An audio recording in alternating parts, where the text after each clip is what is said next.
Pizza, burger, momo যতই বাজার দখল করুক না কেন, বিহারের ঐতিহ্যবাহী লিট্টি কিন্তু কোনো অংশেই কম যায় না। ময়দার বলের ভিতরে ছাতুর স্টাফিং দেওয়া এই লিট্টি কিন্তু ভারতে অনেক বেশি জনপ্রিয় একটি খাবার। এটা বানাতেও যেমন খুব সহজ, খেতেও তেমন দুর্দান্ত স্বাদের। তাই এই খাবারটা আপনারা বাড়ির বাচ্চার টিফিন থেকে শুরু করে হাজব্যান্ডের লাঞ্চ বক্সেও দিতে পারেন। আর এটা পেটকে অনেকক্ষণ ফুল রাখতেও সাহায্য করে। লম্বা কোথাও ট্রাভেল করছেন সেই সময়ও কিন্তু সাথে লিট্টি নিয়ে নিতে পারেন ট্রেনের খাবার অ্যাভয়েড করার জন্য। তাহলে চলুন শুরু করি।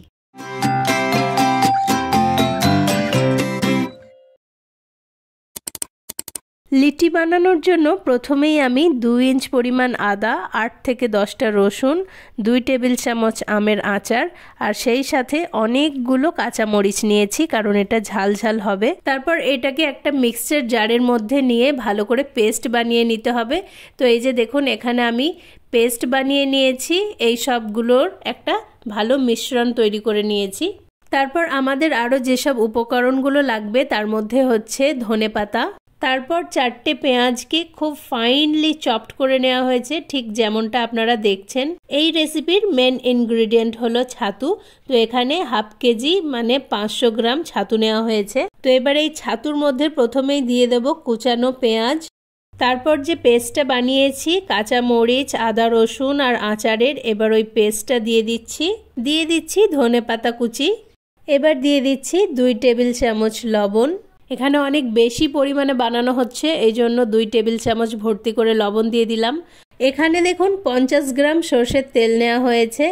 এই স্টাফিংয়ের মধ্যে যত বেশি পরিমাণ তেল দেওয়া যাবে ততটাই কিন্তু এই স্টাফিংটা ভালো তৈরি হবে। তো এখানে অনেকটা সর্ষের তেল দেওয়া হলো।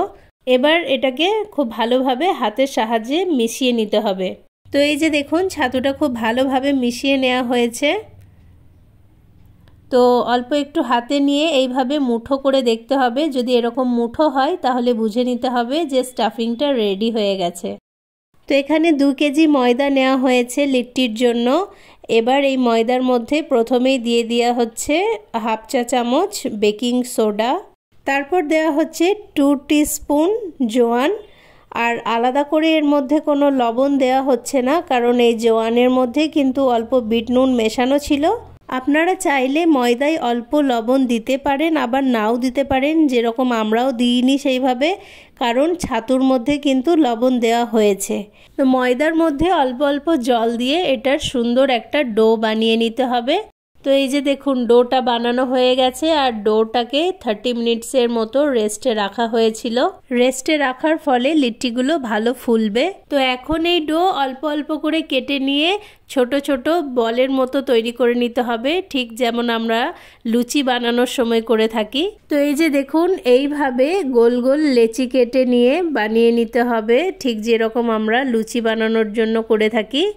তারপর এইভাবে একটা একটা করে তৈরি করে নেব সবগুলো। এবার একটা লেচির মধ্যে খুব সামান্য পরিমাণ ময়দা লাগিয়ে নিয়ে এইভাবে গোল করে নিতে হবে, কারণ এর ভিতরেই কিন্তু ছাতুর স্টাফটা যাবে। তো এইভাবে তৈরি করে নিতে হবে। তারপর যে ছাতুটা বানানো ছিল ওই ছাতুর অল্প একটু স্টাফ এর মধ্যে দিয়ে এই লেচির মুখটা খুব ভালোভাবে বন্ধ করে দিতে হবে। তো দেখতেই পাচ্ছেন কিভাবে চেপে চেপে এর মুখটা খুব ভালো করে বন্ধ করে দিয়ে তারপর আবারও একবার হাতে এরভাবে রোল করে নিচ্ছে।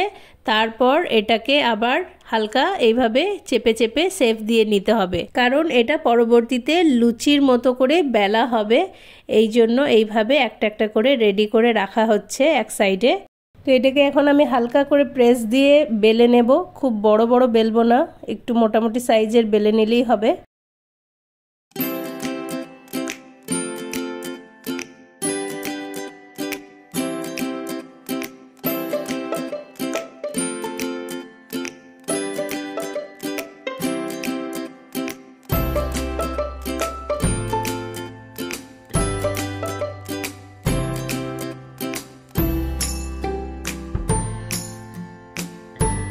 এখানে দেখুন মোটামুটি অনেকগুলো রেডি করে নেওয়া হয়েছে। এবার এগুলোকে সেকে নেব। এজন্য একটা তাওয়া গরম করেছি।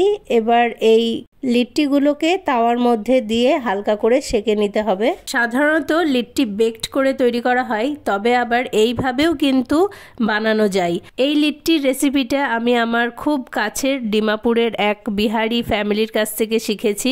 লিট্টিগুলোর এপিঠ এবং ওপিঠ হালকা করে সেঁকে নিতে হবে, তারপর কড়াইয়ে ডুবো তেলের মধ্যে দিয়ে ছেঁকে নিতে হবে। তো এই যে দেখুন, কড়াইয়ে দেওয়ার পরেই কিন্তু এইভাবেই হালকা বাদামি করে ভেজে নিলেই কিন্তু একেবারে বিহারের অথেন্টিক লিট্টি রেডি হয়ে যাবে। আপনারা অবশ্যই বাড়িতে ট্রাই করবেন, দেখবেন এগুলো চাটনি ছাড়াও এমনি চায়ের সাথেও খাওয়া যায়। আবার যদি আপনারা কোথাও বাইরে লং জার্নিতে যাচ্ছেন তাহলেও কিন্তু এই লিট্টি বানিয়ে সাথে করে নিয়ে যেতে পারবেন, যদি ট্রেনের খাবার অ্যাভয়েড করতে চান তাহলে। সো ভিডিওটি ভালো লেগে থাকলে please like, share and subscribe to my channel. Thank you for watching.